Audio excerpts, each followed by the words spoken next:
as well, as Omega is able to get the knock there on one of the players. And guess what? Vivo Kid is also able to trade it out. They're just currently, it's 3 teams fighting right now, Martin. Yeah, the third party coming in from 52. Quite insane to see here with Daku taking that down. That's actually falling quite a lot apart for Team Soul. Looked like they had the upper hand. McGrill and Diego both down at the most. Cielo is also knocked right now. Adrian trying to make something happen here. Takes shots towards Soul. Connects a little bit onto Goblin. And now he has to fight, take the fight straight to him. Pushes with the UMP. Goblin's low himself. He's going to find a potentially. No, you not able to connect just yet.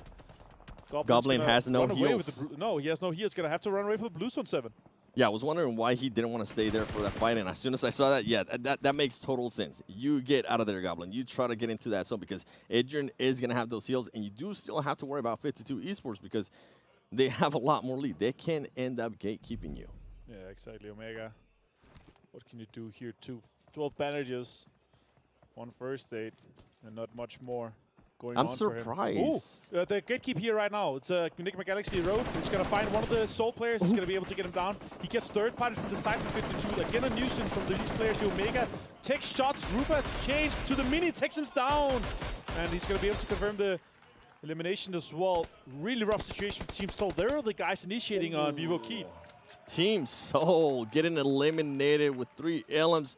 It didn't end up working their way. They were trying to play really slow. And what I was surprised is that for a team that was playing really slow and looting so much, they didn't really have that many heals. They had to use so much heals because they stayed on that zone for so long. 52 Esports. Congratulations. You were able to at least third party get one of those LMs. I know, I'm pretty sure they have a lot of damage because they were also shooting earlier when Vivo Kid and Team Soul was fighting. Good awareness out of 52 Esports. Rotations are coming in. The circle has popped and it's gone southwest. It's in quite open terrain. It has a road straight through the middle. So the compounds there, they are extremely viable and important to play right now. Right now, Forest has gone down from Dom Wonkia. The Reckons again taking good control on the edge. You can see on the map that they are outside, but they are gatekeeping all the teams that are trying to get in from the east because it's a western shift or southwestern shift at least. And with RSG, I'm pretty sure they want to continue on that trend as one of them does get knocked by Wildcats Boran. And I am seeing some players from TJB actually getting eliminated to the zone. Oh, that's just unfortunate. Super unfortunate for TJB. Guys on the desk are going to be like, oh no, please. How could they?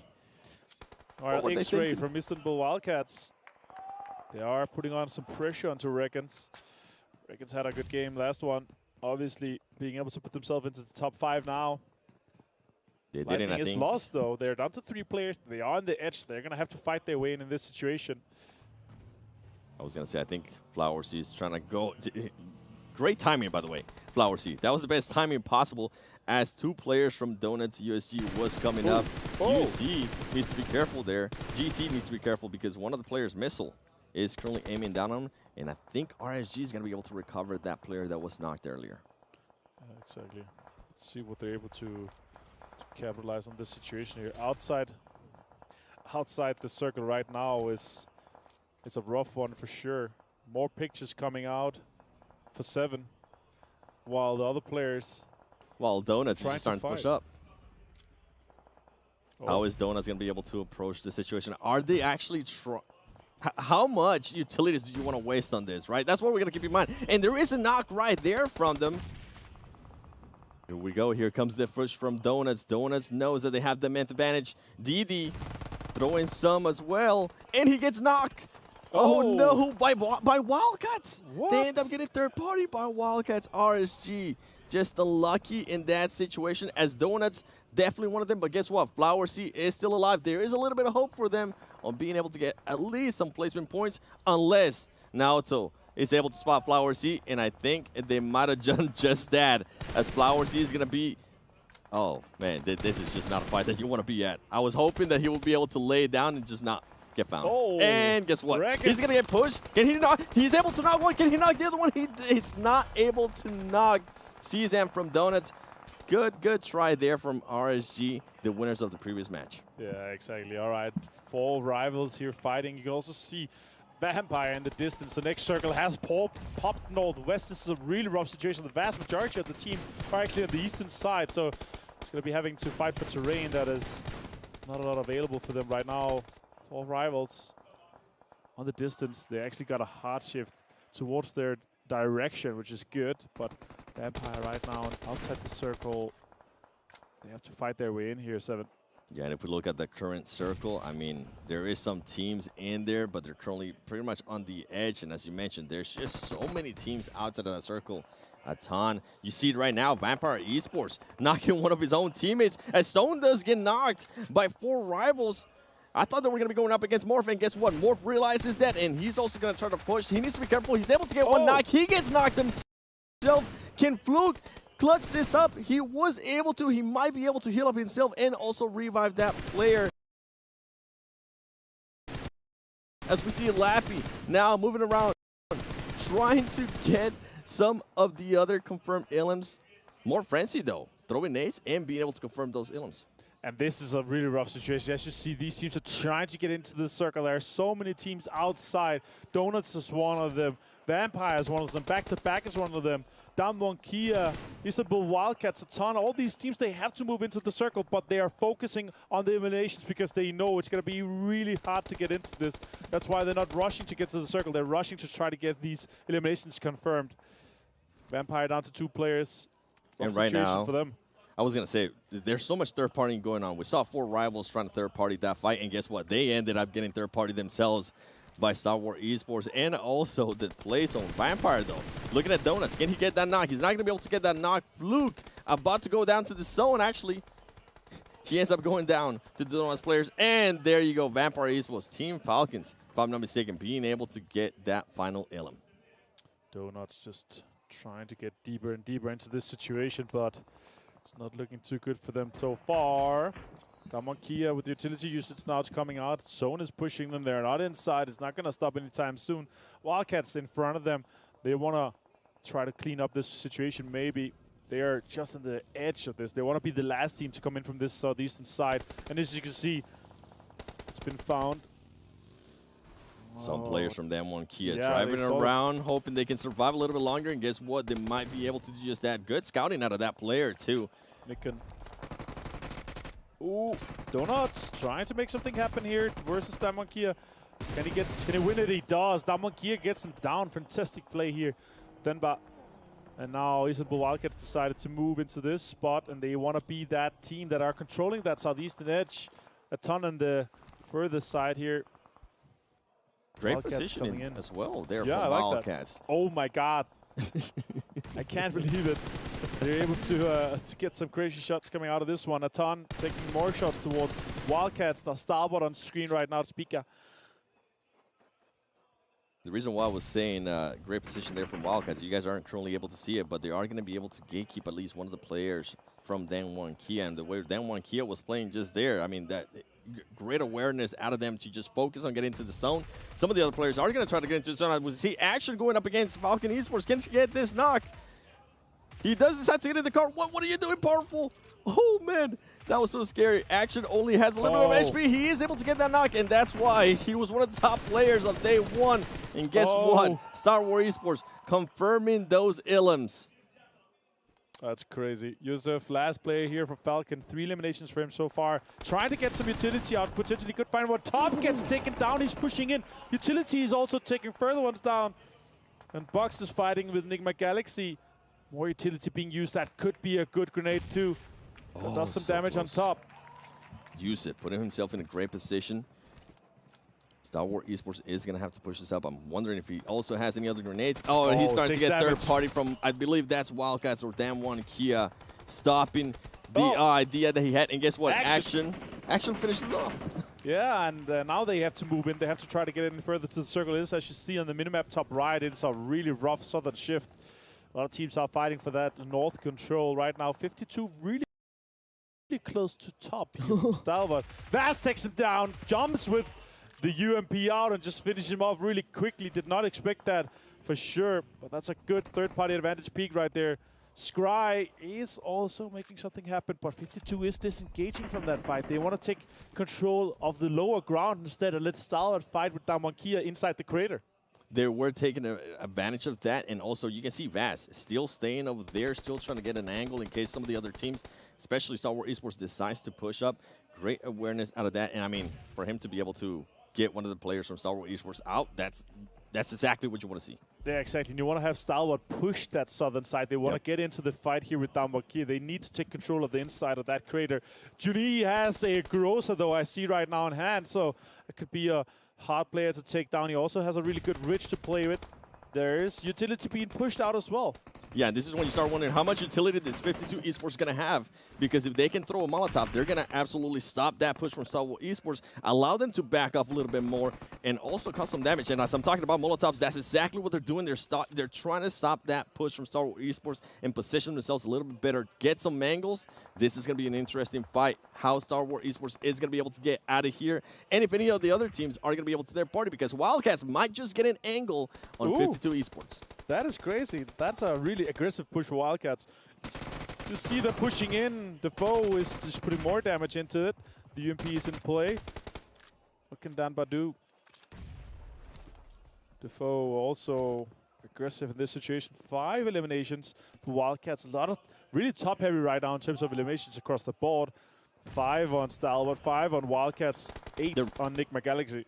I was going to say, they really are, but one team that's being quiet right now that also has Illims, Enigma Galaxy. They're currently sitting at A. They're playing it patient. You can see some nades coming down into Damwon Kia. Is Wildcats going to make this push? He decides to back off as Enigma Galaxy. There you go. Now they're finally starting to wake up. Now they're starting to see the opportunity that they have here. Raduv, he knows where they're at. Is he going to go for the knock? Is he going to be able to get Pharaoh? The nades are going to be coming in. Here comes the utilities. And you know Star Wars Esports are going to be loving this as Enigma Galaxy able to get one knock, but they're not going to be able to confirm it right now. Stalwart finds multiple players here, or just one actually finishes him. Damwon Kia. That's 52 under so much pressure from multiple angles in this situation here. Lord is doing a really good job trying to make sure that it happens off. Damwon Kia is out, meanwhile, 5th place, but Istanbul Wildcats joining this fight here. Third party from the high ground, trying to put pressure onto 52. 52 under so much hardship right now. They're going to go down. They're out in 3rd place, and now it's down to Stalwart and Wildcats. And Star Wars Esports just going for the full-on push. They know where Wildcats is at. Can they get those knocks? 666 trying to back off, get some angles. Here comes the fight. The foes. Can he win this 1v1? He's going to lose the 1v1 to Action. It comes down to 666, and Action is wanting some blood, and he's going to be able to get that last Illim and secure the chicken dinner for Star Wars Esports. Ladies and gentlemen, I asked the desk yesterday, who do you think is going to end up winning this tournament? They told me, without even blinking, Star Wars Esports. And guess what? Max, Kalaris, Jason, you guys just might be absolutely right, because right now they're looking dominant. Something that I want to back up a little bit. Enigma Galaxy, they were just so quiet. I felt like they had so much time. They knew exactly where the other teams were with 52 Esports. They knew that they were fighting another team in regards to Star Wars Esports. I feel like they just waited way too long, Avenger. Yeah, for sure. I will say this, though. It has been extremely impressive to see Star Wars so far in this tournament. That was our 8th game. We have one more for us today. We're going to go to Senegal afterwards. That's going to be really impressive. And after that, we can really look how far they're going to be able to take this, because this is crazy. I will say this, super impressive play by Wildcats. They were able to close that edge off completely. Yeah, I mean, I was impressed by Wildcats as well, being able to get on top and being able to just get some angles on some of the other teams. But you know what? We'll let the desk take care of everything after this break.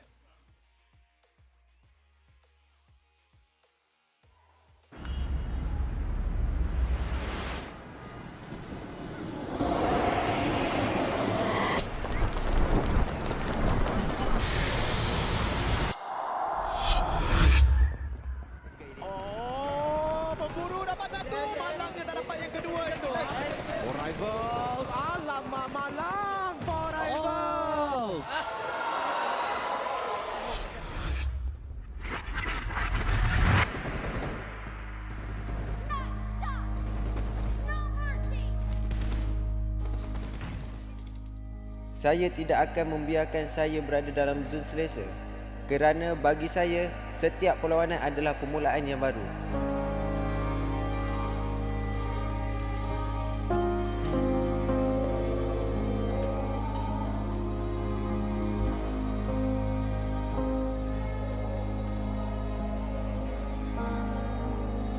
Yang menakutkan kita orang bukanlah kekalahan, tapi kehilangan niat asal dari titik permulaan.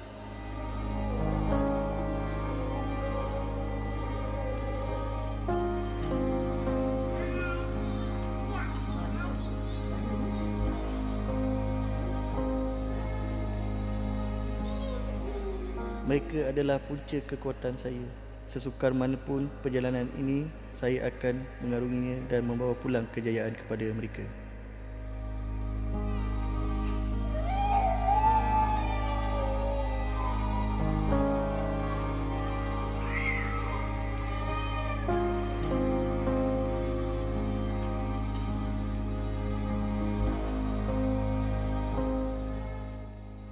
Walaupun sudah mencapai 2 juara C Championship dan pingat gangsa Sukan C, kali ini saya ingin mencabar diri di peringkat dunia.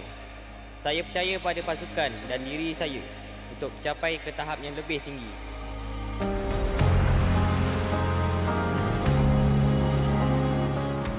Dah bertahun saya meninggalkan halaman kampungku demi mengejar impian saya di kota ini. Semua usaha selama ini adalah untuk membuktikan diri dan mengibarkan jalur gemilang di pentas dunia. Kali ini, kami telah bersedia. It's now or never. Tidak kira pengakhirannya. Kami akan buat yang terbaik. Untuk mengharumkan nama Malaysia.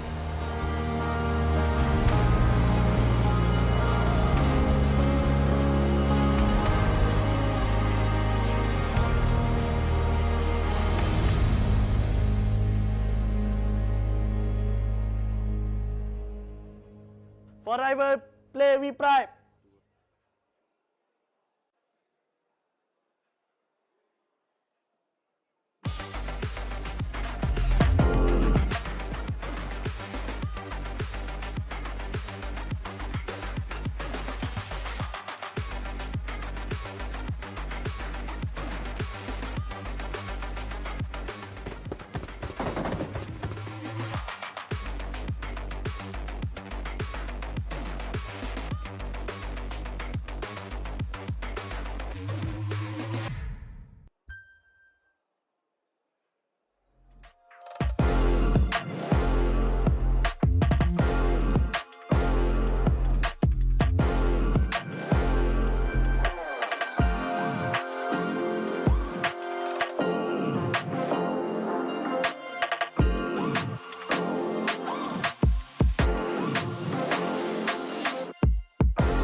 PMWI 2022. I want to give a shout out here to Sony Xperia 1.4. It's been made in collaboration with professional esports players, so you know the phone you're getting is gonna be good.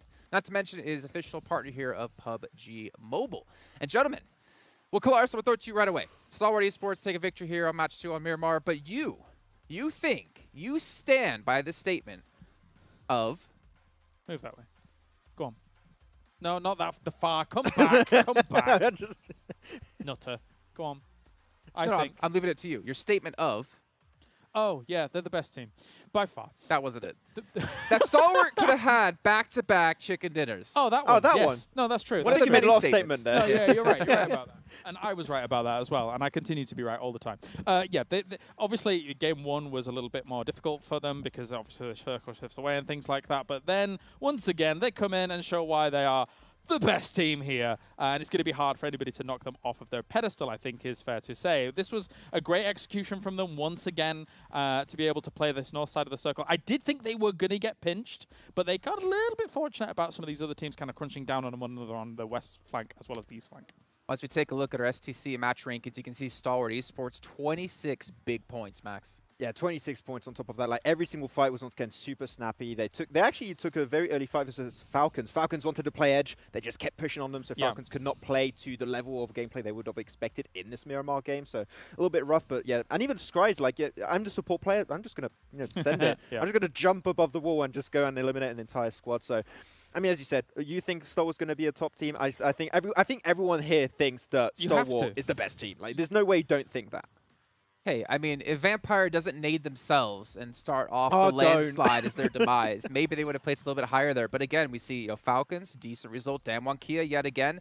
And for one of the first times, Dennis Bank Wildcats able to make themselves a second-place finish. Yeah, we were actually surprised while looking at like the stats. In the tournament before this game, X-Ray was like the third best fragger of the entirety of PMWI, was what, 16 eliminations? Yes. That was a little bit unexpected. So there's definitely something working out for them. And here it definitely worked out with a second place and 19 points. Yeah, coming into today, I think he was in that 5th tied pack where there was all the 11 eliminations and things like that. But yeah, definitely so. I mean, looking at their placement to elimination ratio, I think even from yesterday as well, it was a little bit of a surprising, variance to that. I think yesterday when they were trying to hold off against Enigma Galaxy that came on a wide wrap around them against Erangel, I think they could have held that off better and then potentially beaten out Stalwart in the game that they won yesterday of all teams, actually. But Wildcats wasn't able to hold that down. So it's nice to see them getting some points here now.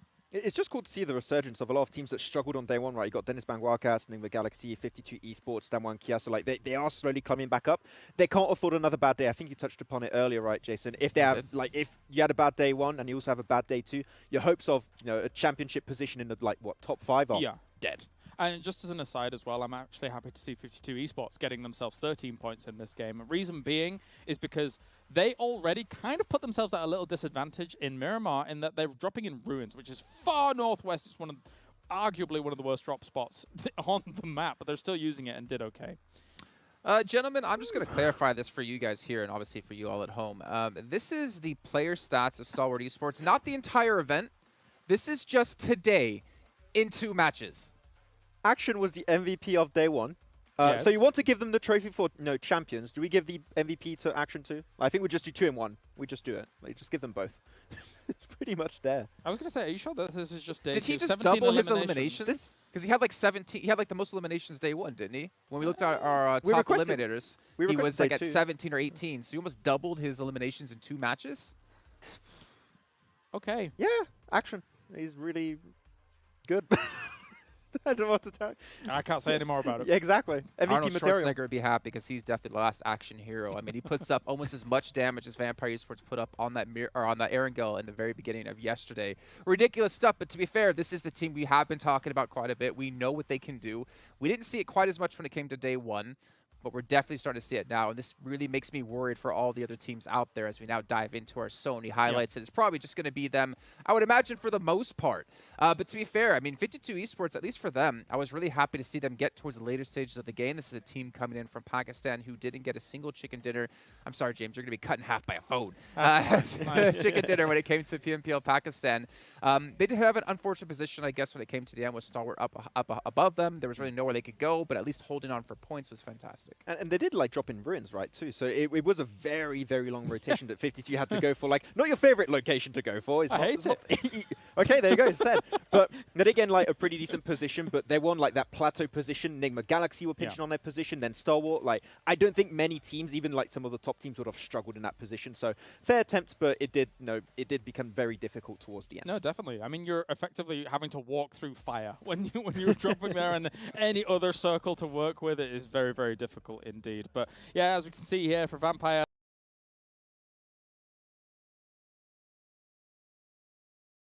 this was a bit of an unfortunate scenario. Had that happened in other locations on the map, then it would have been okay. But because they're in such an open valley, the shots coming in from the other side of the valley cause them problems as well. It's the worst place to have an accident like that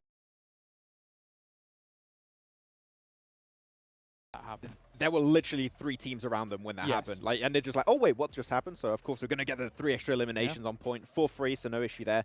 And then Damwon, you know, looking to really pick up the aggressive nature of their gameplay, right? I feel like they feel a lot more confident. It feels like almost a different team in a way, and I do want to see a Damwon chicken dinner today. I think there's a very high chance we might see that happen.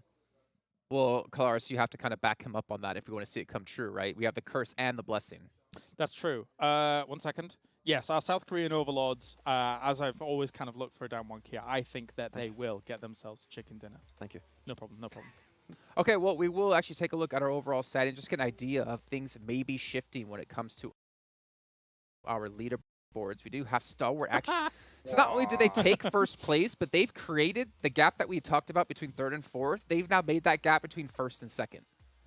Fair. I mean, what do you want to say? They're just chilling at the top was right now. no words out of Max there. I mean, what do you want to say? There's nothing to say. I mean, they came in as favorites. They showed why they're the favorite team, right? And their gameplay are looking good. I had the chance to talk with Senator a little bit yesterday, and he said, we don't need to change anything. We have prepared everything beforehand. Day 1 was exceptional. We're just going to keep on going. That's the scariest bit about it, because if 1 or 2 things don't go slightly awry in day number 1, they would have been number 1 there as well. And now they're showing why coming in, they don't need to change anything. Their prep seems good. They know how other teams are moving around and how they're going to approach them in this lobby. I mean, even look at the last situation there in that game, right? You have a drop shot on towards a team, taking them out, which doesn't really lend you decent angles on the remaining team, but they're still so confident about taking that battle as well in a 2v2. So even though they've got 3 people alive. So yeah, it's ridiculous at the moment. And the jump up from Wildcats is then pretty severe. Like, they were a team that was at the bottom of the rankings in like the middle of day 1. So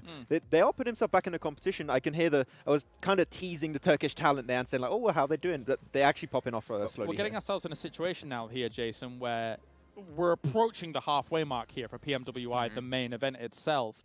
The top 3 teams, it's been a little bit rough for a start for Falcons here, but they're still got themselves a bit of a buffer. It's going to be about that 4th and 5th for a little while here as we watch those kind of tussle, because top 5 is very, very important to try and qualify yourself into that next weekend. Exactly. The after party is going to be the main focus for all of these teams to fight for a big portion of that $1 extra million prize pool. So we'll see. I mean, RSG also has been climbing up, but RSG, unfortunately, chicken dinner game 1, I believe 0 points in that 2nd game here today. So a little bit topsy-turvy. Not the kind of result you want from a team if they want to hope to make in the top 5 into the after party showdown. No, definitely. I mean, again, we said that they had to have some adaptations. They played the Erangel well. And when you look at Erangel as a whole, we've mentioned it time and time again, it is where the majority of our games are going to be played. Your mastery over the grassy pastures needs to be strong. And I think RSG, as time goes on here in the days, will continue to gain the points in Erangel. Well, we can see here, moving down to the 2nd page, Box Gaming has fallen off the front page. So I believe is Damwon Kia at 48 points. Vivo Kid as well was on that top page. They have fallen down to 13th place, and we're seeing, well, Max, at least a little bit of an uprising out of a certain team that we expected a lot out of coming into this event. Yeah, Nigma Galaxy had a really rough start, which I think was unexpected, kind of, knowing that they struggled at the very first day of the PMWI 2022. So here they're slowly coming back. Good to see from Nigma Galaxy. They were feeling confident in that fight too, but if we can see them remain as a 4-man crew at the end of a game, there's a very high chance they can convert it into a win. Yeah, well, gentlemen, we are actually about to head into our 3rd match of the day. We do have Sandhawk coming up next. Things are going to get spicy, and they're going to get moist, Max.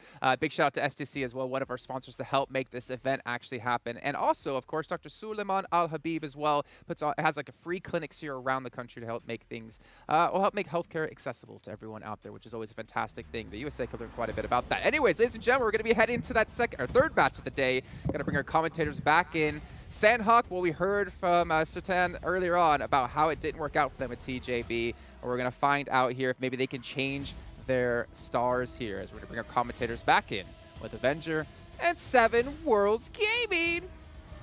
Moist, you said this is my favorite map. I finally get to cast this map. And you know what I'm going to be looking at? I want to see a hot drop. It's been a very, and I mean very, very long time since I've seen a hot drop here in bootcamp. And I think it's about to happen, Martin. Yeah, it's very likely also because we obviously have the 2 extra teams compared to what we are normally seeing. I will say this, though. This is a very, very northern playing path. Doesn't matter as much, obviously, here on Sandhawk as it does on other maps, because you can basically pretty much reach anywhere with a really long drop in this situation. But we have our eyes peeled on the screen. Where are we going to see fights from the very get-go? Are we going to see some of the top teams already now have a little bit of a early fight with some of the teams? But we will see for sure within the next couple seconds. I will say this though, the highest damage and action, 1,000 more damage ahead, or 1,000 more damage than Fluke, ahead of Fluke there. That is quite insane to see. Northeastern Circle. Yeah, and I think this Northeast Circle is actually going to force the hot drop because guess what? If I'm not mistaken, I'm seeing Star Wars Esports and RSG. They're both currently in boot camp. Are they actually going to try to go for it? Is there any team going to back off? I don't think it's going to happen. They're currently fighting. You can see somebody from back-to-back already getting eliminated to Atan Esports. I think back-to-back is going to be surprised to that drop. And guess what? Now we go to it. Now we go to this fight. RSG going up against Star Wars Esports. Who is going to win this fight? Let us know in the comments below. This is about to get interesting, Martin. Yeah, I'm loving what I'm seeing already here. Regans, what can we happen? What can we see happen here from this situation? Scry, can he do something? Action goes down. Our top damage dealer is out. That is unfortunate for South for sure. But I love that Regans is taking these guys on. Somebody has to stop them at this point. The first team to go into the triple-digit points, and they're looking very, very certain to be going into the top 5 in the after-party showdown, like the desk have been talking about here. This is a ballsy rest, but it actually worked out quite well. Top is low, though. Action is low. I'm not sure they have too much healing going on for them either. Top is outside, trying to take advantage here. He's going to do some movements there forward, and they'll not be able to hear him too much. It's going to be interesting who's going to be able to strike first because this team's right now nothing. I mean, we got some knocks, right? RSG. They do have that DPS. They do have the DPS. We know what they've been able to do with it before. And guess what? Star Wars Esports getting eliminated by RSG.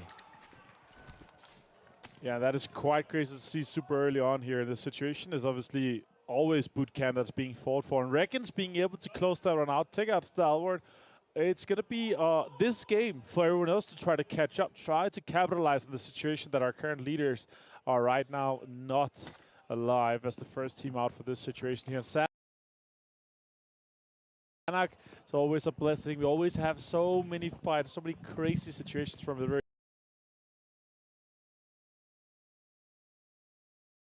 get-go, and we're going to be having more. Now, Dam Monkey, I really love what I've been seeing from them for the first 2 games here, because the last day was not the best for them.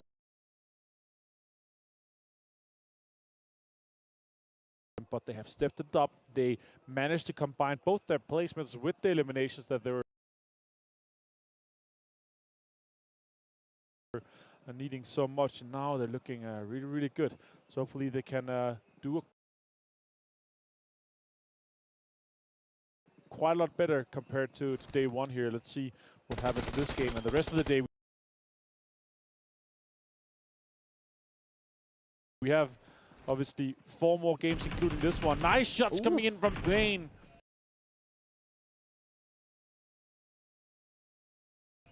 Putting out some destruction onto that one. Let's see a replay of what happened here. Oh, he actually ran into it while he was focusing on the window. That was quite impressive. 52 esports there. They are pushing on to Donuts and USG here. Yeah, and if you're RSG, I mean, you're going to be happy about that. You didn't really have to move much. You just pretty much had to shoot and then let the player walk into that line of sight. And you were talking about teams that weren't improving. I mean, 52 esports, they had quite a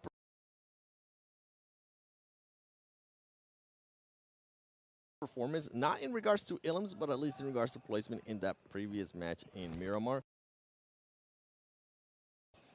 The 3rd place finish, 3 Ilms, and right now they're starting off hot too, being able to get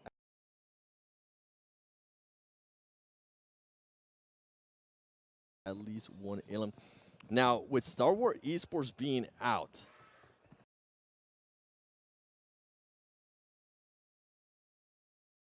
I'm hoping that a lot of the other teams are going to be able to take advantage. And I'm going to be looking at some of the teams that are towards the bottom. Teams Seoul. I mean, they currently have 32 points. That's a team that really, really needs to figure out if they want to continue playing the passiveness and slow gameplay that they've been playing, or if they want to just get a little bit more aggressive, get a little bit more confident, be willing to take fights to those teams, because right now I'm really not seeing that out of Team Seoul. No, and obviously a huge following, huge fan base that are cheering these guys on. TJB on screen, though, they are currently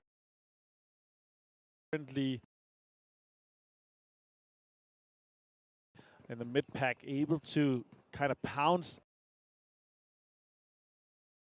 into that top 5 if they have a good game. Our mid pack is looking really interesting, really, really spicy. We have about 6, 7, 8 teams that are within that striking distance of the top 5 right now. The only teams that are looking pretty certain to be going is Starlight, Vampire, and Falcon.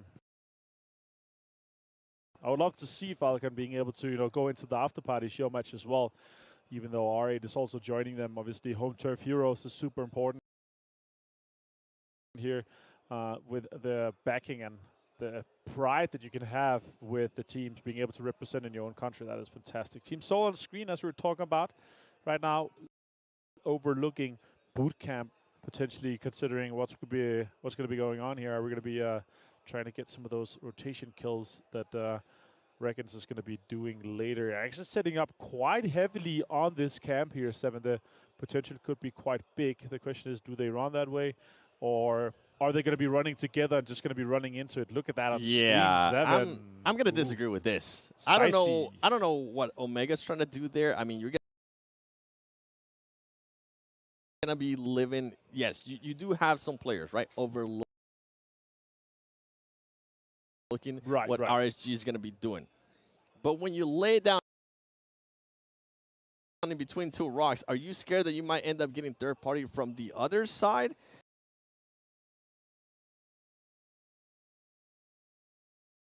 You have to make a decision right there. Am I going to focus on what? Am I going to focus on RSG, or am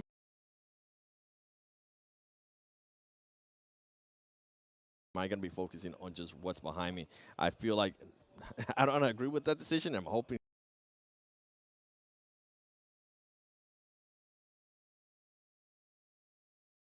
outside the circle, but you want to try to get as deep as possible in the circles, potentially second and third circle, and then that's where you start using everything and all your heals. We have a northern circle shift. We have a very close Paradise Assault, but Damonki is set up already. Virtual Gaming Squad set up already, and we have a lot of other teams that are already in the same vicinity here, and they're going to have some teams in their proximity. The question is, do they engage in fight? Do they prioritize trying to stay 4 guys alive for this late game? Yeah, and I think right now at this moment it's just better to try to stay alive. We have TJ Vampire Esports. These are 2 teams that are currently inside the blue zone and far away, must I add, from the actual safe zone. They need to figure out if they want to continue to engage. Just because this, in a way, this is kind of pointless, right? Right. This is just going to hinder in a big way.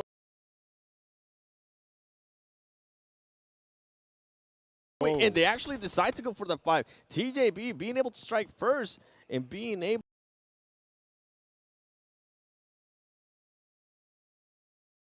to eliminate somebody from Vampire Esports. Schweb, he sees somebody. Here comes the here come the Molotovs. Who's going to be able to get that first knock? TJB does decide to back off. He's going to try to find that angle. He knows where he's at. He currently has the health advantage. Not anymore. Now they're a little bit tied up. And some of the other TJB players slaying back, trying to find some of the other angles. This is an interesting fight for me. One that I must say I don't agree with. And And I think it's going to end up forcing one of these two teams to end up with the heel strat. They're searching him. Stone with the height advantage decides to back up as well. I think they decided, you know what, I'm sorry, show up. I think they're just going to be able to get you unless he's able to somehow clutch it. And we have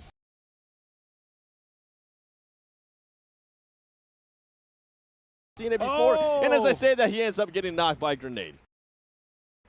That's a huge one for them. Good points eliminated there, but also now you're able to pick up more utility for that. Let's see what Vampire is going to be able to do this for the rest of the game. Now, Donuts on screen.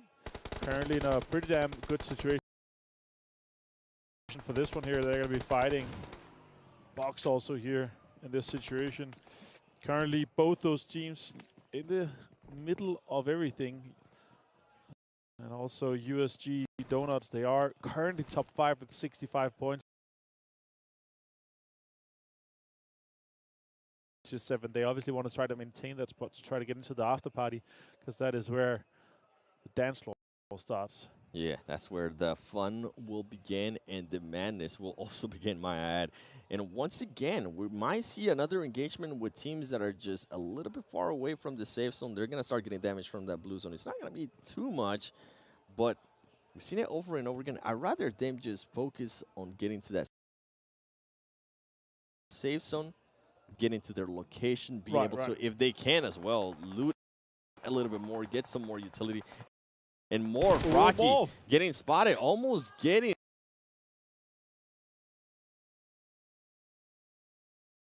knocked. Actually ends up getting knocked and might end up getting confirmed here by Powerful from Team Falcons. And you can see him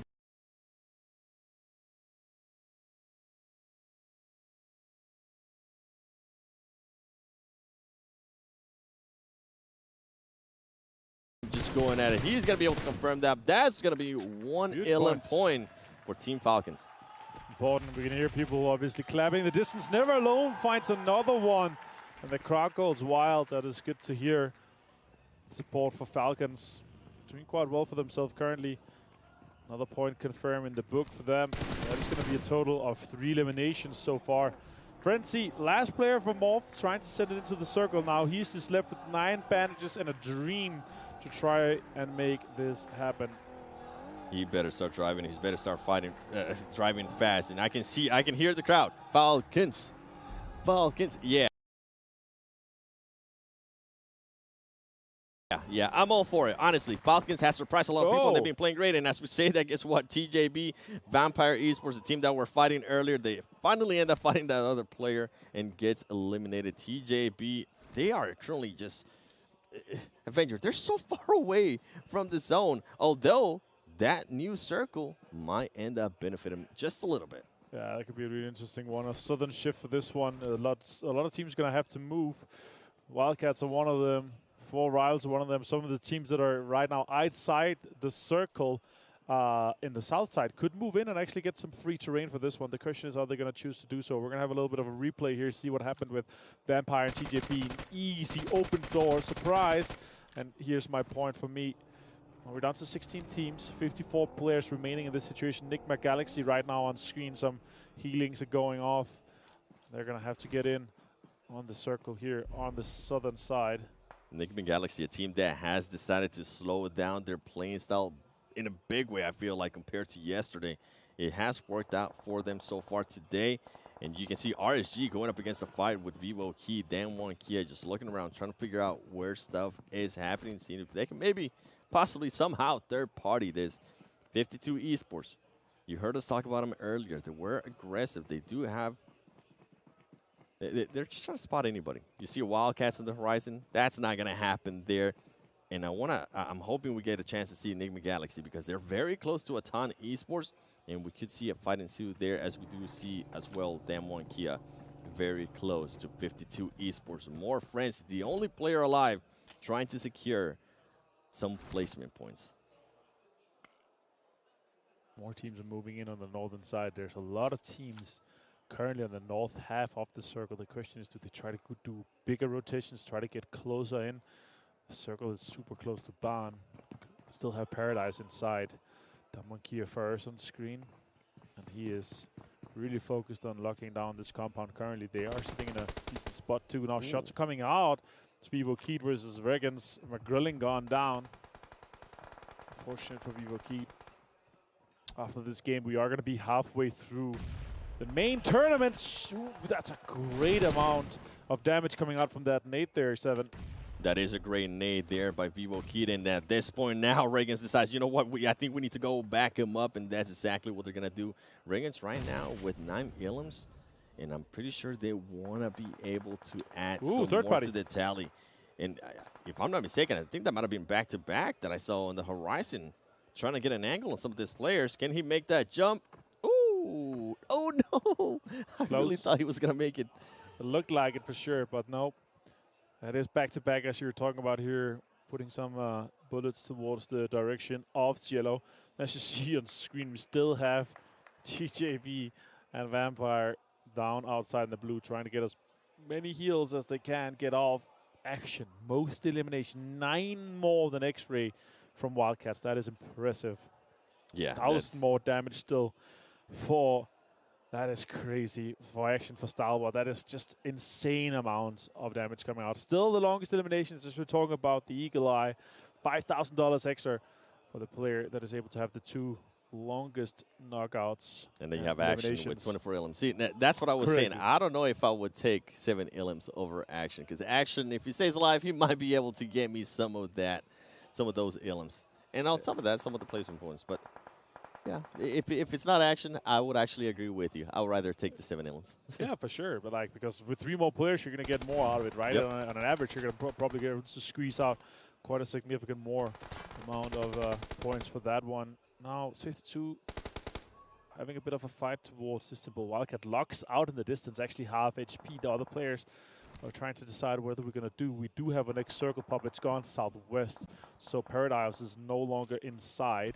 The teams here on the northeastern side, the 52, they're going to have to move. Damonkia is going to have to move too. Donuts looking decent at the moment, but we'll look in for those guys later. Outside the play zone, Ravenclaw goes down, and now the heal-off situation has not gone too well.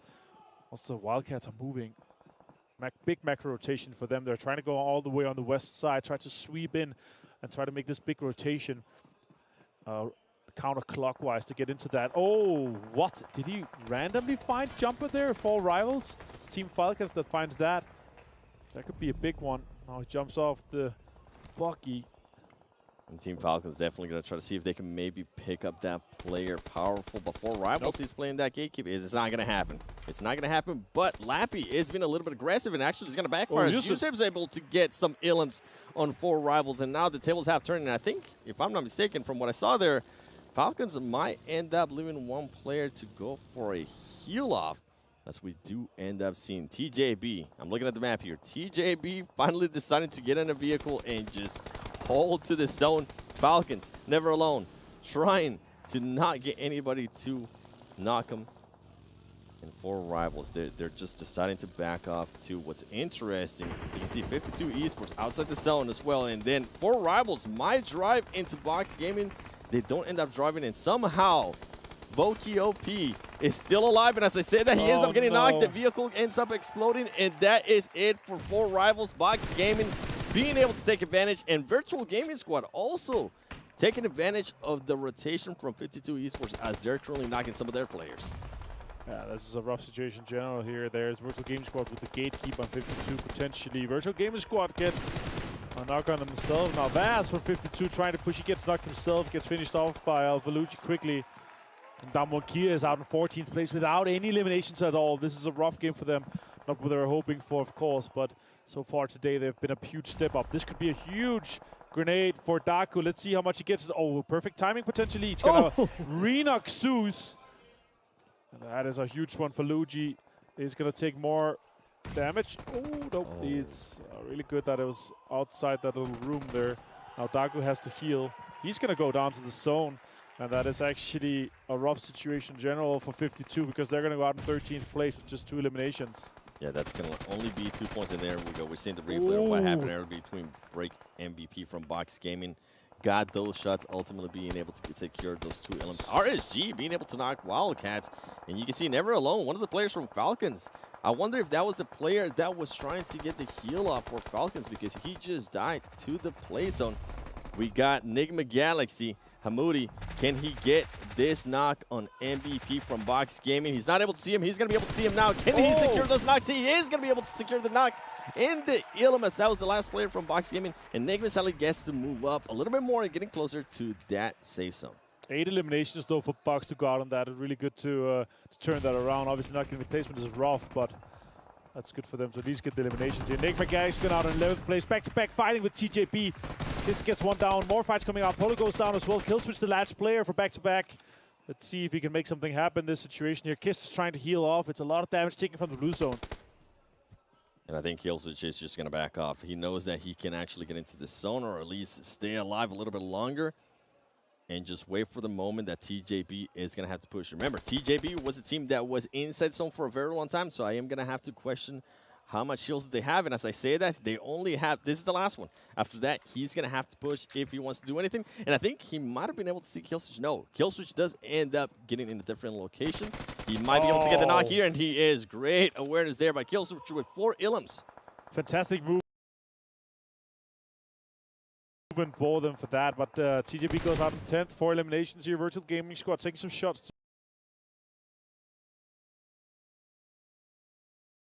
towards multiple teams. You see in the distance here, Vivo Keed and Istanbul Wildcats.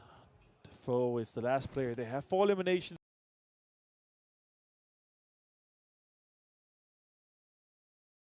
though, but not as a good game as the last one that we saw from them. This next circle has gone further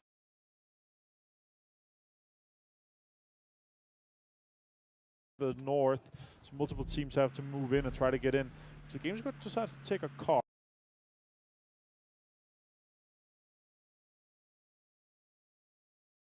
It's a brave decision to do so. Let's see how much further they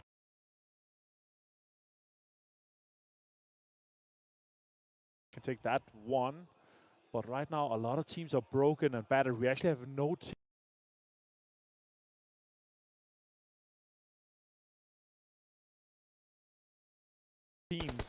that have more than 3 players alive. There's only one team that has that, and it's Virtual Gaming Squad.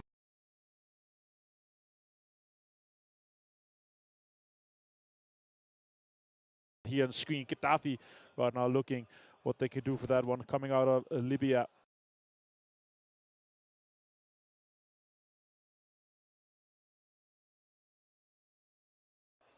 If they're able to do something more for this one.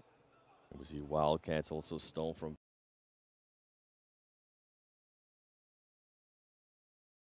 Vampire Esports getting knocked in. Actually, gets eliminated. Wow, Gaddafi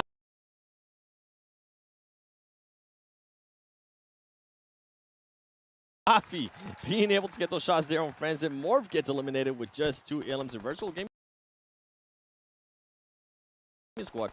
They slowed it down, and right now it's working out perfect for them, and I was questioning what they were doing there with that truck.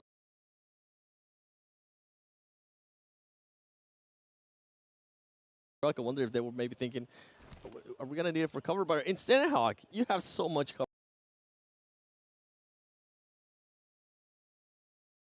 from all the rocks that are just all over the place. Vivo Keed actually the only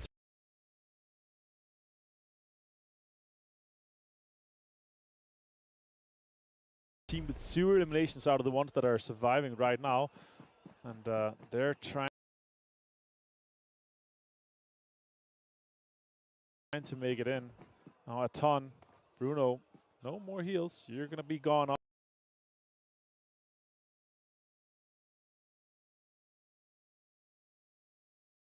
off with that one. That is a ton out in 7th place. 3 eliminations.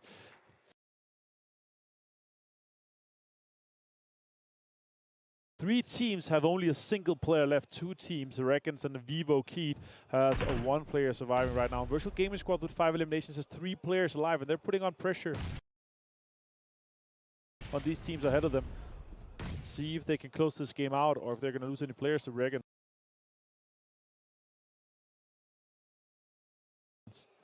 Yeah, virtual gaming squad gonna be going up against 2 players from RSG, but keep in mind, RSG, 11 elims for that team, and they started off hot, and I'm pretty sure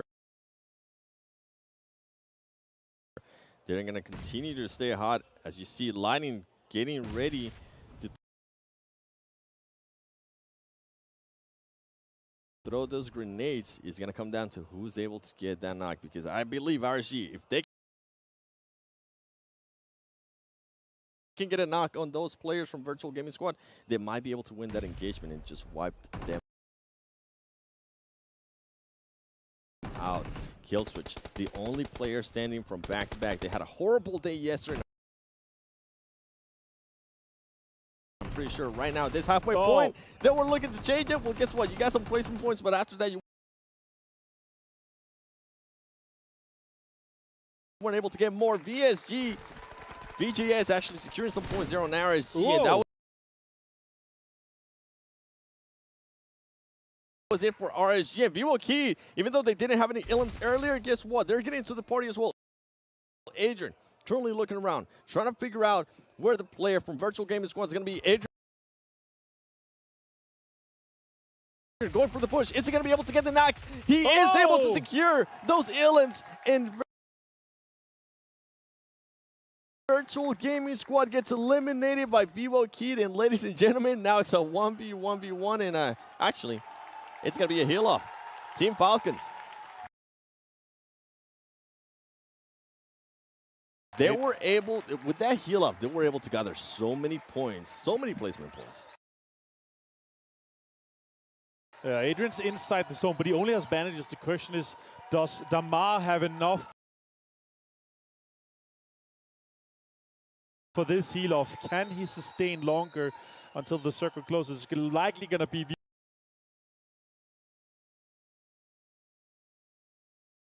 Vivo Key and Adrian, the first player actually out of the PMPL spring split in Brazil to get all the MVP slots for that. But it is Vivo Key, the boys coming out of Brazil, to be able to close this one out here. Huge game for them on Sanhok. And we're going to be halfway through today and also halfway through the main tournament after this one. Yeah, and I'm excited to end up seeing what that leaderboard is going to look like, because remember, Star Wars Esports got eliminated first. RSG, they're being able to pick up some steam. They've been able to get some elims, and as well, they've been able to get some chicken dinners. But overall, just absolute madness. Now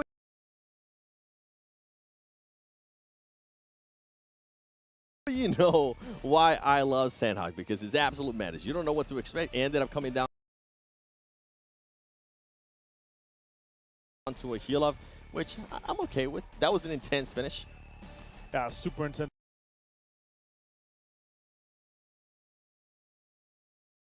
finish. Obviously, a situation where you have so many teams that are pushing, and also the pressure coming in from the north side. There's so many teams are fighting for the same terrain. I will say this though, I'm happy to see back-to-back being able to step it up here in Sanhok. They had a lot of eliminations as well. I think it was 6 they ended up with in a 6th place. So it's their best game so far in the tournament after 9 games. So they're able to turn it around just a little bit. Yeah, and I mean the placement points that they're going to be able to get as well. I think in just that game alone, they got more point, at least half more points than they have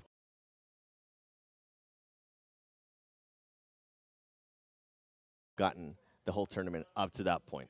Yeah, they could potentially be doubling it if they're lucky, but it's just going to be about that. But again, Vivo Key being able to close this one out here. It's going to be close in the very end. It came down to just a lot of single players trying to stay alive, trying to heal it off, and also being able to get some good amount of points here for this. Falcons again, 2nd place. Being able to do this for the home turf heroes is really good to see. I could hear the crowd, all right? I could hear them. They're excited, and I'm hoping that they are going to continue this way. I want to see them in the top 5. If they continue on, we're going to have 2 Saudi teams on the after party, and it's going to be absolute madness. Yeah, exactly. And that's actually going to be it for us today here. We are halfway through. We're going to a short break, but stay tuned after the break. You're not going to believe what the desk is going to show you.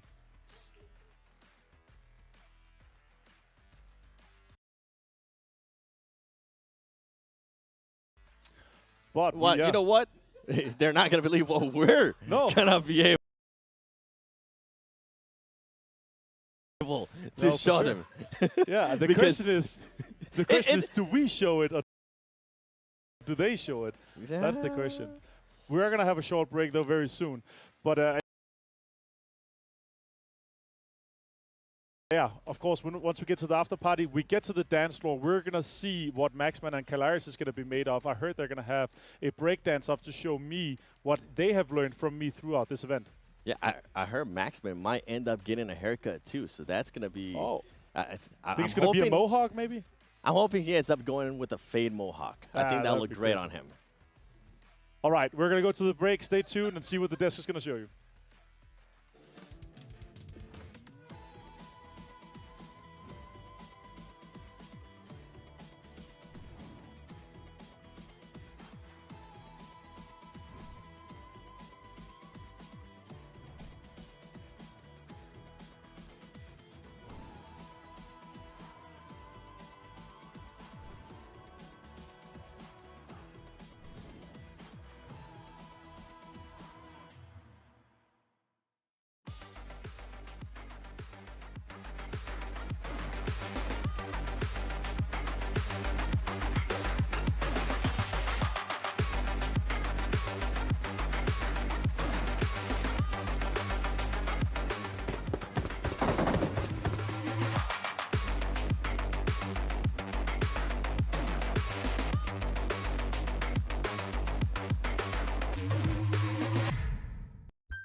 مع التحديث الجديد لستي سي بلاي تجربة جديدة للكل. لو جوك دايم تحديات نافس وانضم للبطولات، استكشف الشات والتايم لاين وتسوق من متجر التطبيق. الليدر بورد على تفاعلك بالتطبيق، والجوائز الأسبوعية والشهرية على نظام النقاط تنتظرك. ستي سي بلاي، مهما كان جوك هذا محلك.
Thank you so much, Avenger, for that clickbait. I don't know what else to say, but you did probably hear us laughing about it. Pretty much we all laugh at his casting anyways. Maybe it's a little bit too mean. Anyways, beyond that, because he's probably going to come up and beat me up, let's talk about Spotify as their sponsor here as well at G8 with the PMWI 2022, making sure this event can be done, bringing it all to you guys to watch at home. Gentlemen, we had Sandhawk kick off. Maxman, he wanted to show us really quickly the Vivo Q rotation. Can you do that once again for us? Okay, so this is where they drop, okay? Arrived. Oh, yes. Thank you. That was good. I know, thank you. That's better than my dance moves. Yeah. to be honest. Let's take a look at our STC match rankings, get an idea of how many points the teams did get. Vivo Kid able to get themselves on the board here with 19 in that last match, but Team Falcons is actually coming out ahead with 20 points. Yeah, they cleared a few teams playing the edge gameplay right. They got themselves a few teams in a really bad spot. And as they like to do if they have a very advantageous position, going to clear out that spot at the first place. But, man, RSG came out swinging very early on there, Kalaris. Yes, they did. It was a statement piece, I think is fair to say. When you have boot camp as quite the priority position that it normally is, RSG, the fact that they just take the fight straight to Stalwart, who's currently #1 in this lobby, is a big statement. It's not an easy battleground to play, but being able to wrestle boot camp away from them, I mean, top was gone instantly, I feel like, in that fight. Yeah. So RSG, they're gaining steam, gaining momentum. Yeah, we're seeing Wildcats, though. They are cruising pretty nicely today. Like, got himself another good, decent game this time around. 14 points on this match in particular. There's some consistency. There's a method to the madness for the Wildcats, I have the impression. And the Turkish talent next door, they're going to be real pumped about that. Oh, yeah. Oh, I hope so. We can see back-to-back, though, 10 points for themselves. I think they had 13 at the start of the day, so maybe they're starting to build up some steam as well. We talk about, like, this is the day. If you have a bad day here in day 2, you're not going to get top 5. And top 5 is kind of what it's all about. Obviously, it's $500,000 for first place, but getting through into the after-party showdown is a massive factor for all these teams and what they're considering.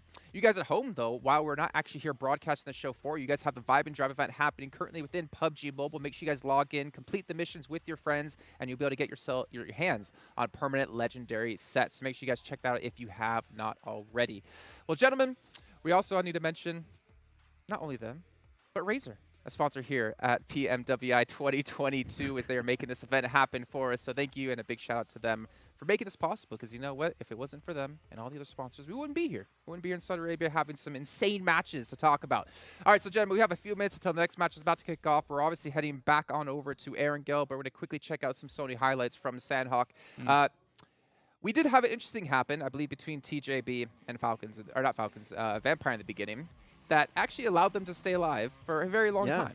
And after the interview, I really thought that Vampire would try and avoid this situation as much as possible. But you have 3 teams doing the exact same thing, which is you got Enigma Galaxy, you got yourself Vampire, and you have TJB all looting down towards that Same and Ruins position. Some clashes are expected to happen, but they committed for so long, they lost a lot of time doing so. That's the main problem, and we alluded to it after the interview. The fact that, I mean, even Sertani was saying that they want to heal strat on Sandhawk. Okay, yeah, then we say, okay, so how many meds can you all get from this one location? There's only so many. So I sort of didn't expect them to really avoid the fight if they want to go for the healing strat. So you can find these meds elsewhere. You can try and take some trash compounds maybe in the center of the island and then move down towards Camp Bravo and then eventually transition over towards the mainland. But yeah, that's not how it goes out. It's almost that mutually assured destruction situation, but TJB is very well versed in our region, and we know that very well. Well, I mean, if you're going to want to get meds, you're going to want to look for Lin. Lin is going to get you a ton of meds to be able to put inside of your pocket. But, I mean, gentlemen, we're at the half point now of the day, right? We have been able to see Stalwart rise up, improve themselves from day 1, able to get themselves to the top of the leaderboard here. But I'm really looking towards some teams like maybe Donuts as well. They're kind of on that cusp. In 4th place, I believe, at least before this last match happened. There's quite a few teams still in reach of getting top 5, but I'm curious, are you focusing on any teams in particular here?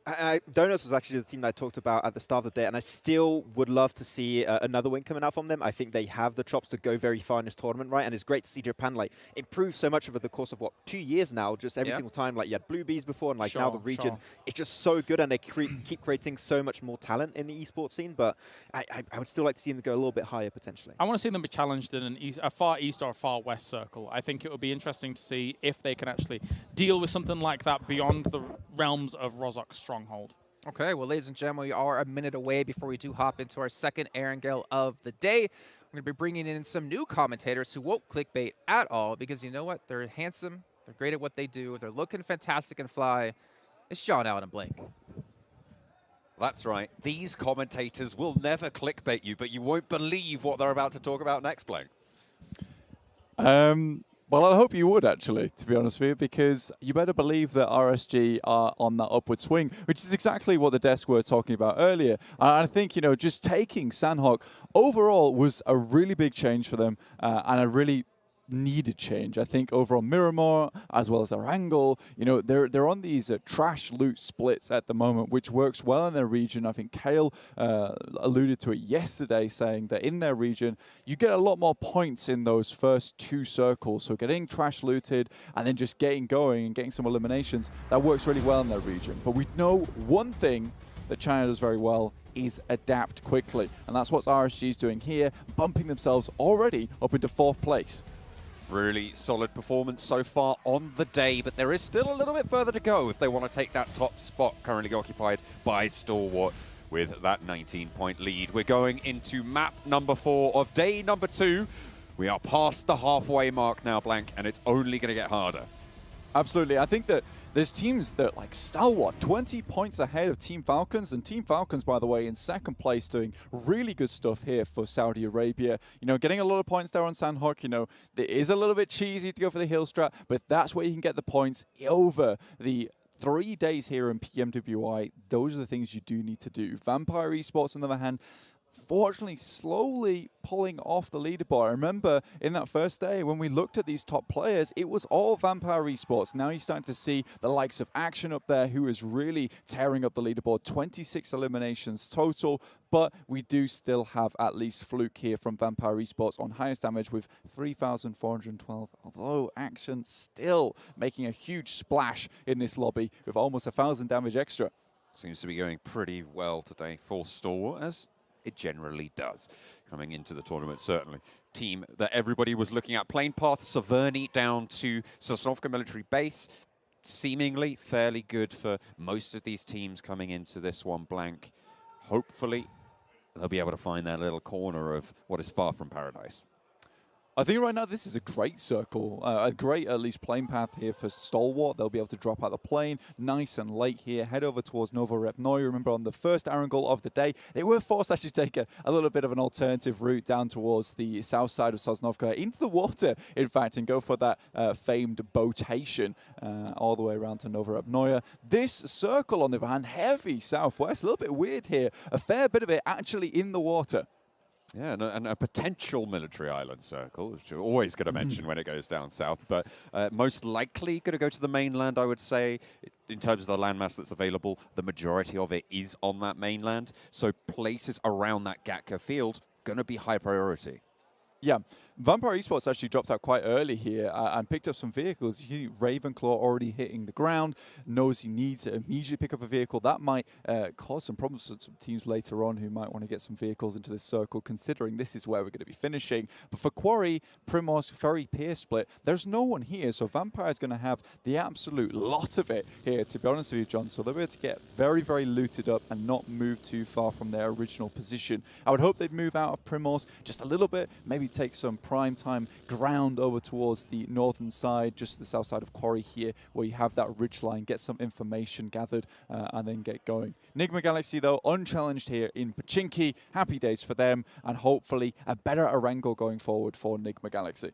Yeah, they've certainly be doing their daily missions, and hopefully you guys at home have too. In-game, if you complete daily missions to earn points, once enough points are accumulated, tap on the rewards icon to claim the corresponding reward.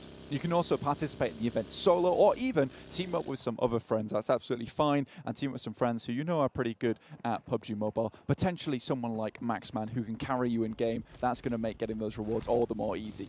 He's almost as good at PUBG Mobile as Avenger is at breakdancing. And that's impressive. I would say he was a little bit better. Remember, you know, in that national championship for the breakdancing, he only came second place. And I think Maxman, in terms of PUBG Mobile, he would have taken first. Looking back at the map here, though, we are checking out Nigma Galaxy in Pachinki. This is a decent landing point for them right at the beginning of the game, especially with this circle. They've got a fair, decent amount of roads to head on down. They could even stick around Pachinki for just a little bit longer, potentially even take up church position, get some nice scouting done nice and early in the game here. But for Team Seoul, potentially this is now a chance for them. Today and yesterday has been extremely rough for Team Seoul, and I think that they just aren't showing all that they've got here, potentially with Gatka being in this circle and so much ground around them being free. There is a chance here for them to prove themselves here on our angle. They have those opportunities, right? This is, when you are given that sort of chance, the thing that you need to take. But with teams like Vampires waiting in the wings, with teams like TJB who have been doing some pretty good stuff here and there, I would say. Coming down from North George as well. It's going to be not the easiest of tasks. Certainly always going to be pretty difficult to prove yourself in this lobby. As we're on board with Goblin, looting up on one of the North GAC compounds. Akshat currently scouting around the Everest Foothills compounds. Already heading down, but down one has actually made a very, very speedy rotate here. And this is a change they've been making quite frequently at the moment, especially even on game one today, match one, which was Erangel once again. We saw them head up towards Rozhok, challenge USG out for that position. We got a heavy northern shift there, and immediately down one's on the move. Yesterday they were playing a little bit afraid for my liking. I'm so much more used to them actually playing central. So a little bit of an issue there for them, but today they're really taking matters into their own hands.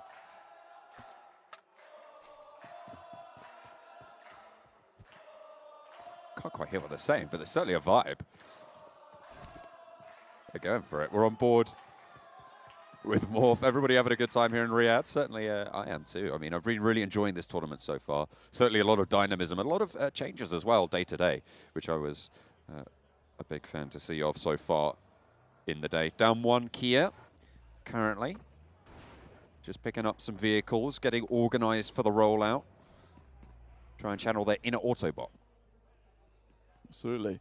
I thought the main stage was packed yesterday, but just looking at that image there, you know, the main stage is even more packed. So really good to see the turnout here from Saudi Arabia. Everyone's coming along to cheer on their favorite teams, who I assume maybe is Team Falcons, but perhaps we have a couple more members in there who have their own individual teams that they're enjoying to watch. Just looking at our top eliminators in the lobby, you know, Lightning from RSG currently topping the boards at the moment today with 12 eliminations total, 600 damage ahead of second place Action with only 9 elims today. I say only, it's quite a bit, but he's on 800 damage total, so very, very well done to Lightning from RSG, doing really the lion's shares of the work, and today he is bringing the thunder. Just saw Ravenclaw pop out his front right tire. Okay. I don't know quite why he would have done that. I was thinking, oh, maybe he's got the back right tire that's down, but not entirely sure what's going on there. But you know what? Ravenclaw's a smarter man than me, certainly, in a lot of these games.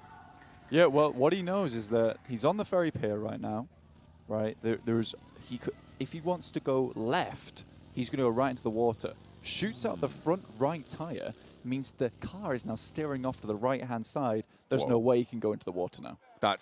It's a next level play. That's incredible. He's seeing the future in a way that I just can't, right? He's seeing 100 steps ahead. That's right. I'm only at 36 about right now. So. He sees the thin sheets of time slowly coalescing into an edge. He sees the time knife. That's so deep. So true. So true, so deep. Oh, dear me. That's going to, Yeah, let's see. That's going to be on your gravestone, I think. You reckon? My quote about, absolutely. About our boy Ravenclaw. But yeah, so this is actually a decent position for them regardless here in Primorsk. A decent place to start from. We talked about this nice and early on. A lot of these other teams potentially out of the way. Tongjiabao heading back towards that prolific North George spot. That's where they started to see a lot more success over on EU. So hopefully this is something that we can continue to see on our angle. They have been a real pain for a lot of these other teams when it comes to rotating, specifically Vampire Esports. But this game, the tables are flipped. It is TJB who have to come to Vampire Esports. The shoe is on the other turntable, as I hear. That's right. I don't know who put it there, but it's there now. It's spinning around. The next circle is going to decide a lot of the pace of this next game plan as it comes up. It will decide if we get that military base shift or back up to that mainland. We'll see where this one pops. It's about to come through, as you can see that on your screens. Going to be deciding the pace of these next couple of minutes of gameplay. You jumped the gun here. It's not quite there yet, but we'll wait for it to shift through. We have had a lot of hard shifts, so southeast hard shift could be very, very interesting. It's something I imagine that Stalwart would be loving to see here. Aton Esports currently holding out that bridge on the eastern side. You can see that on your screens, though they they are flanked by back-to-back. We do get pretty, I would say this is technically central circle here, considering we're pulling away from that water back onto the mainland. So Stalwart do need to now start thinking about how they want to approach this. Now, they could easily rotate down towards the Wildcats, but they've refused to do that in earlier games. So this eastern rotate for them past farm is going to be a little bit more simple for them, though they will run into this wall of teams. Aton trying to take shots over towards back-to-back and ostensibly succeeding in their endeavor. J7 already going down, getting flushed out. Looks like the representatives from NA just going to have to take the L on that one, unfortunately. Not ideal. Team Seoul, in the meantime, they started Gatket. They moved down to the ridgeline that's got a lot of trees, a lot of hills, a lot of cover. So they're on the south side of this this central cluster of teams right now. And to be honest, I think that's the right decision for them. I really like that area. I've talked about it.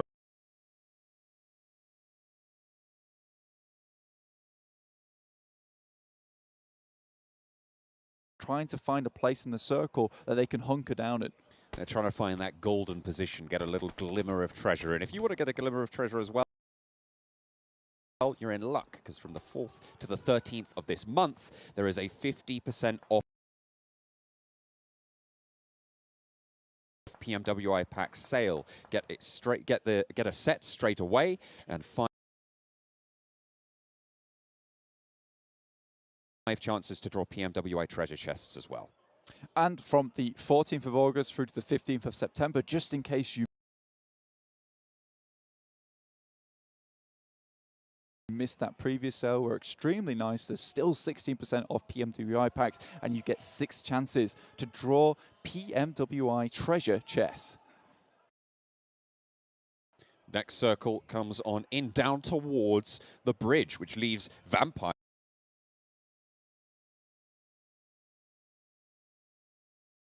in the circle again on this ridgeline that we've talked about a couple of times now.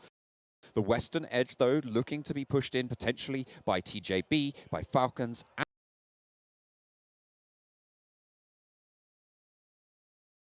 and I think that's who else is that on the western end? That was Vivo Keed as well. Yeah. Yeah, so Vivo Key currently in this area, TJB just barreling their way into the circle at the moment. Yet to take too many casualties, but swinging straight past Vampire Esports directly towards the Wildcats here, but Ravenclaw in the tower.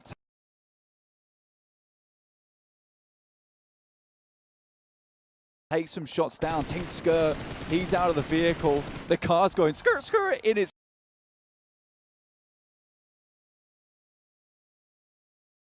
way as well.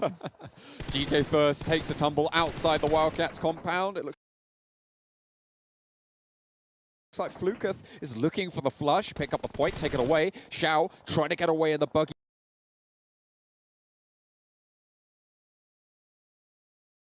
Lin as well running for Ferry Pier for that area to try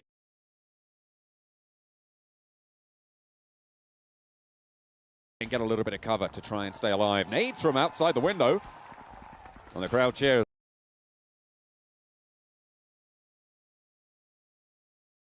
Falcons hold now for the moment in the shack. Falcons really have captured the hearts of the people here in Riyadh at the moment. It's so great to see. I mean, they are just in the shack at the moment, guys. Why? This is a beat.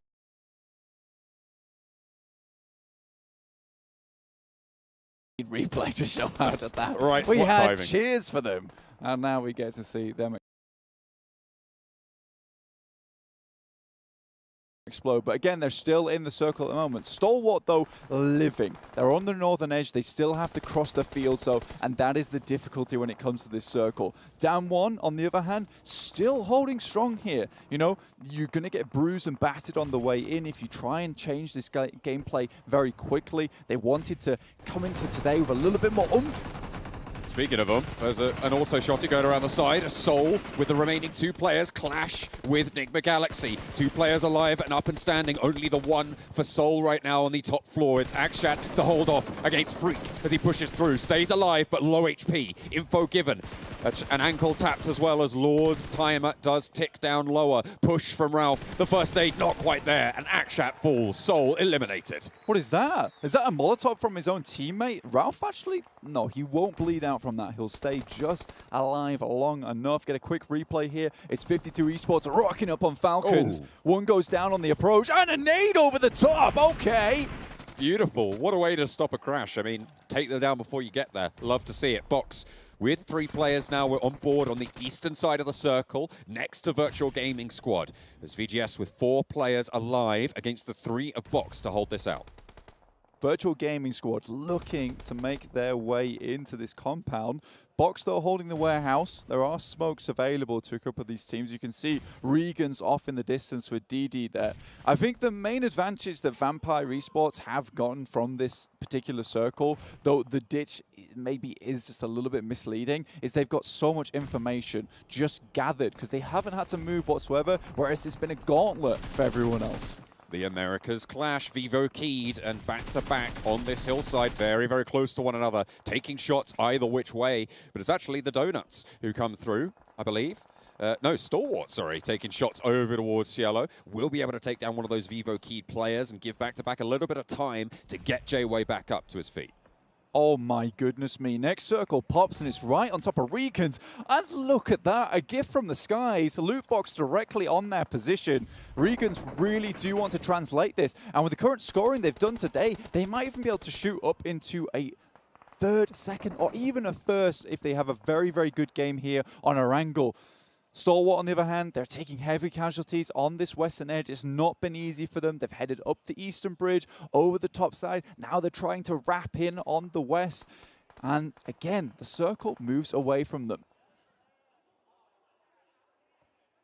All this group of teams on the west going to have to push in. It looks like Never Alone gets spotted. The Falcons, they're going to have to move, and I don't think Yusuf's going to have the best time. Moving forwards for these next couple of minutes, Donuts USG, 4 players alive. Down 1 Kia, 4 players alive as well. All of these teams on the northwest side have cover. They are in this next circle. Yeah, Down 1's been holding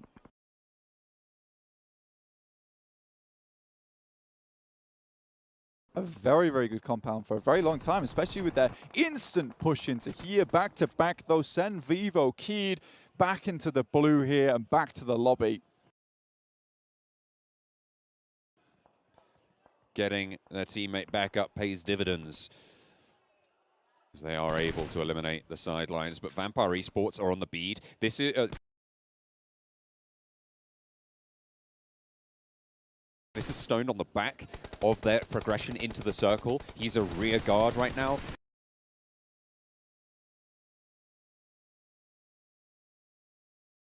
Trying to harry B2B. Not going to be able to land too many shots, but forcing them a little bit further north.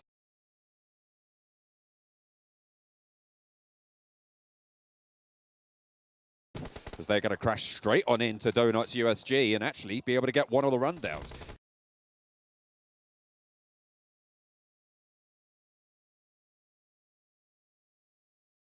Omikun not going to have the best of times with that one, unfortunately. Stalwart get eliminated. I'm back straight into the down 1 Kia compound. There's 2 teams here. If they fight through down 1 Kia, they're going to have to deal with a little bit more. Junie holds the gap, holds the line for down 1 Kia as Polo has to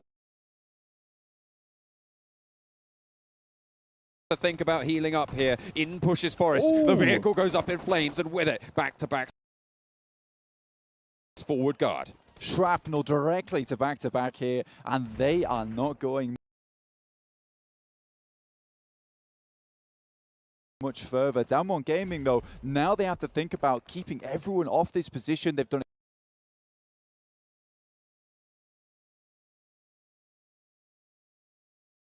extremely well. We've seen them lighting up the elimination feed at the moment, taking shots all over the place. But even so, there is now 2 teams in their vicinity, 4 rivals, the Indonesian team, as well as Iraq Enigma Galaxy, who have managed to coast their way into that southern edge. quiet game so far for Vampire Esports.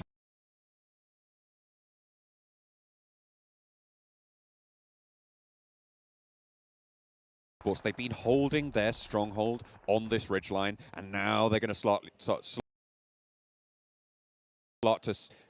to slowly gain steam. Damn. There we go. Finally got it out. As Damwon Kia finally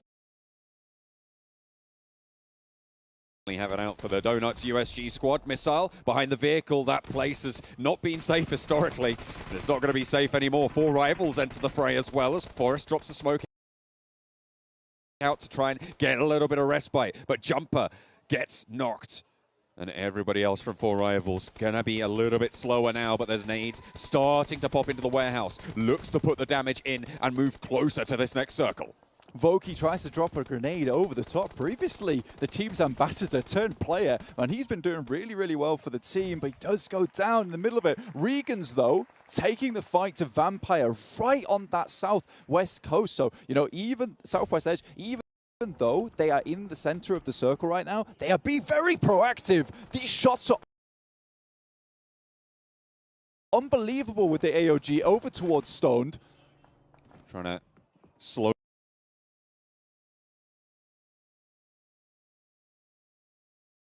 them down, and if you could slow the Vampires, that is absolutely phenomenal on that western edge. Draw the attention that way as well as they try and make their push. They're down to 2 with Ravenclaw on the floor. Schweppes tries to make it to the tree, but Ravenclaw is going to get picked up here. Regan's still going strong for them. And through from the 4th of August through to the 13th, all users in a specific region of the top 3 teams will have the chance to win a prize. You get maximum of 1 award per user though, so make sure you make it count, just like Wildcats are here, trying to make their way into the circle. Ooh. Defoe goes down to Rocky, and it's a rocky start for Wildcats, and they are clambering. 1-2 punch from Rocky to slow everything down, stay in the round. But for now, Lightning! Box Gaming eliminated in the meantime. Lightning just striking seemingly more than once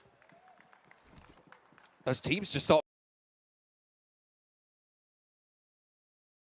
falling like flies. There was absolute chaos here on the south side. You cannot say that this guy has not done so much for the team, but I will say, even though Regans only have 7 eliminations so far, it really does not matter. Honestly, they have put in so much work, so many little bits of damage around the map that he has crushed people coming into this circle. They have been cut up on the way in, and Regan, they're the barbed wire. It's going to be really difficult to get anything done against this squad now as the Wildcats try and make their last-ditch attempt. Just Lux out in the shack. Potentially going to try and heal out and get a little bit further into this game. Wait for a couple more teams to be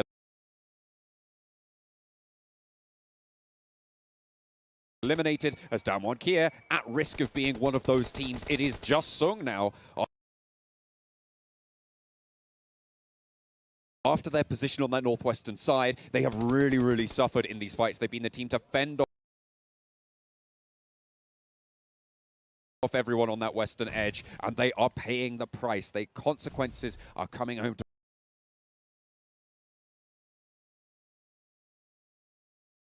to roost. Enigma Galaxy putting the pressure on Sung. There is still an opportunity here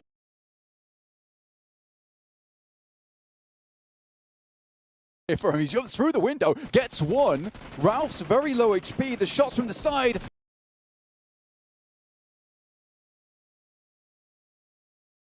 But it's 4 rivals to take him down. Goodness me, Sung could have had a real run with that one. Still 8 eliminations and a 6th place. This is beautiful stuff for Damwon Kia, but it's Regan still with 4 players remaining. And I'll say it again, this team has just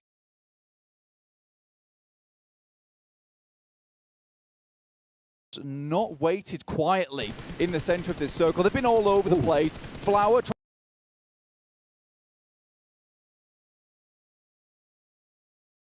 tries to take some shots down, will get knocked in the process, and there's a vehicle coming up towards him. It's an even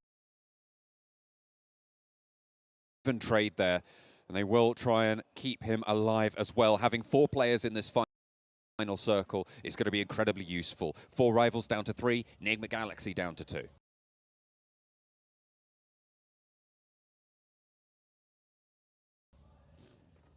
Enigma Galaxy just trying to keep themselves alive here, but it's the Indo team of 4 rivals who have really suffered so low on HP at the moment. Enigma Galaxy going to try and make their push up. This is a different Enigma Galaxy to what we saw yesterday. Fantastic stuff from them, and they're looking to take down the final players, but it is jump. But this guy is a clutch maestro, but Ralph just spots the legs and will take out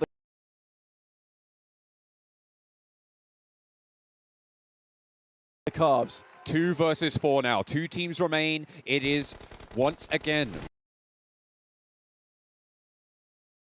Regans from China starting to step up, starting to gain a little bit of traction. And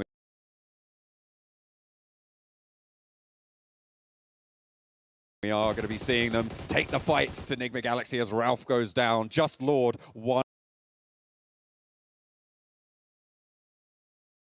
versus 4, and you've got to wonder what can be done against Regans. 11 eliminations. Well, they do lose a player. Lightning goes down. They have been found just a little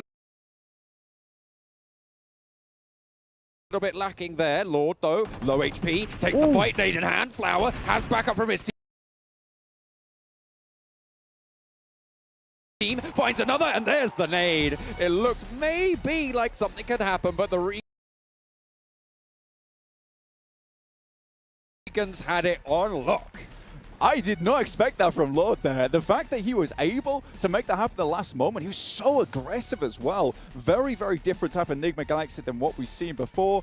Very well done. Excellently closed out, excellently defended on their position. That compound was so brutal for all of the teams who wanted to step in there. Goodness me, Regans though, they pull it through. Once again, another chicken dinner on the cards for them. Regans, they're not letting up, and I think this is